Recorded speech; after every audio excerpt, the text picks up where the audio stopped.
sini saya akan menjelaskan genitalia internal. Yang pertama uterus, yang kedua ovarium. Baik, di sini saya akan menjelaskan genitalia internal.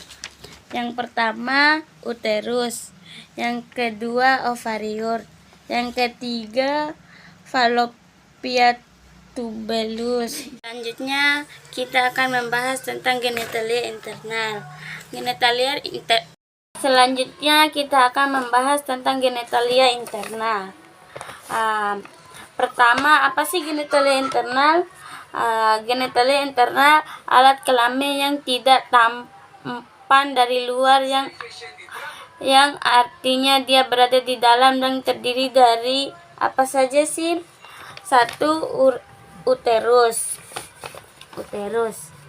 Uterus ini bisa disebut dengan rahim. Di sini tempat disimpannya sel telur yang sudah dibuahi hingga menjadi janin atau sampai disiapkan untuk melahirkan. 2. Ada ovarius. Ovarius ini tempat terbentuknya sel telur dan hormon. Hormon selesai pada wanita seperti hormon estrogen dan progesteron. Yang ketiga ada tuba fallopi.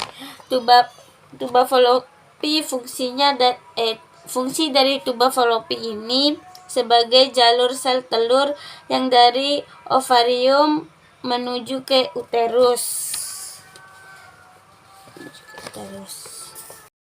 Saat terjadinya ovalasi dan di ovarium ini juga terjadi pertemuan antara sel telur dan sel sperma. Yang keempat ada serviks.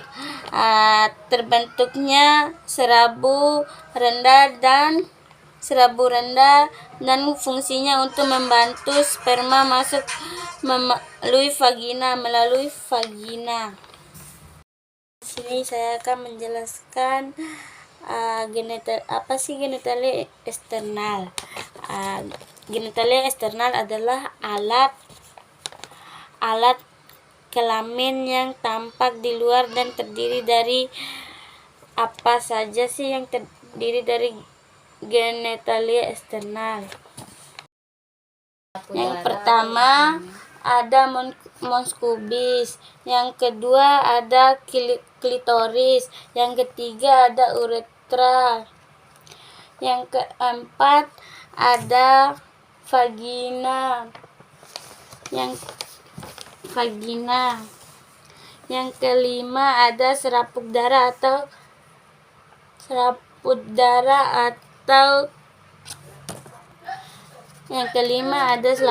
atau humen. Yang keenam labia mayora.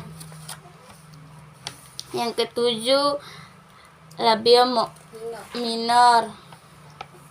Yang kedelapan anus.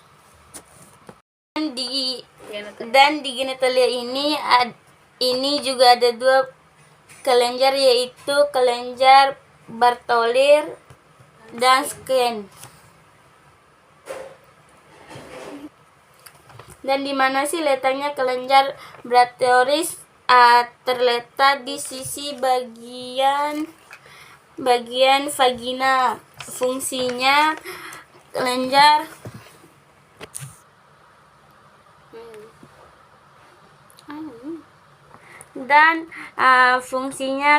Bartholin ini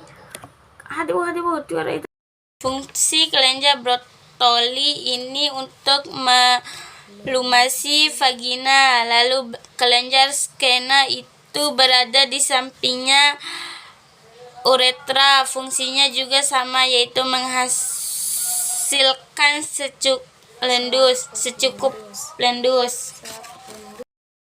Dan selanjutnya kita akan membahas tentang genitalia internal. Pertama, apa sih genitalia internal? Genitalia internal alat kelamin yang tidak tampan pan dari luar yang artinya dia berada di dalam dan terdiri dari apa saja sih? Satu, uretral ini bisa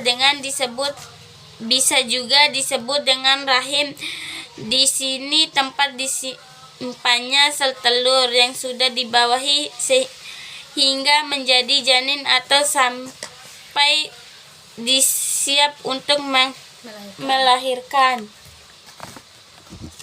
Yang kedua ada ovarium.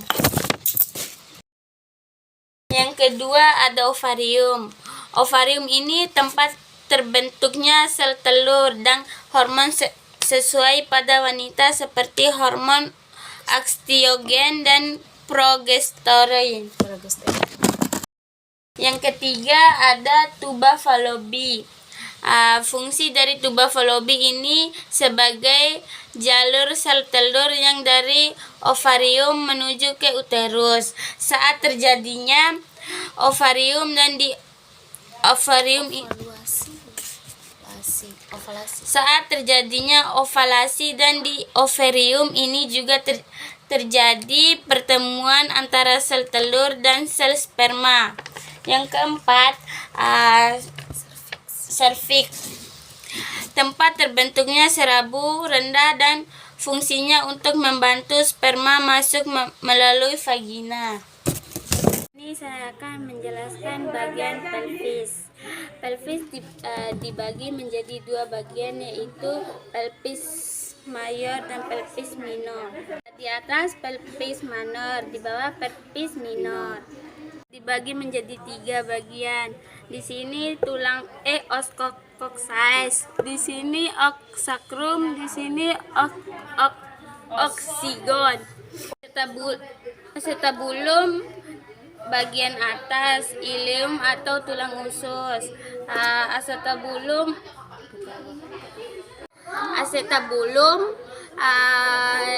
bagian bawah,